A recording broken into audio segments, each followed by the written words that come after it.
one of the modules that I always love, it's one of my favorites, as one of the most flexible parts of the product, is the hierarchy module. Again, this is just a link through to the hierarchy module, to a specific hierarchy that I've embedded within my vision, so that I have it right here for me. And what it's showing me is that pyramid, right? I've got my vision at the top. It breaks down into a number of imperatives. This imperative is plussed out, and it's got me my objectives, 2 of those. And then I can plus that out and see my key results. And I've got all the data we've just seen in one nice interactive hierarchy.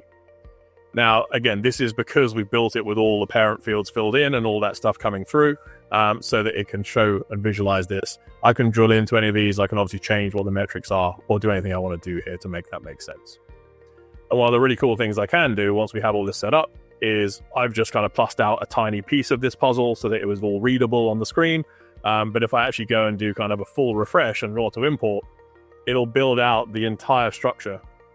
So all the objectives all the imperatives with all their individual objectives and their key results all in one big visual here. All the stuff that we've just seen in one page. And you can then export that out or drill into it, interrogate it how you like, but you can quite quickly get to some quite cool views into that data set using the out-of-the-box hierarchies.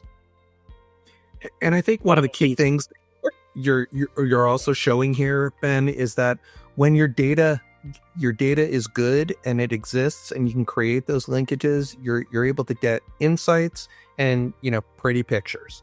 And we all know how much our leaders love to see the pretty pictures and how it's driving the direction and are we moving the needle.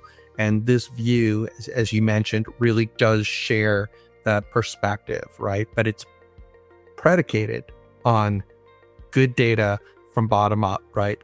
Coming from the teams and organizations and following the processes and practices. Absolutely.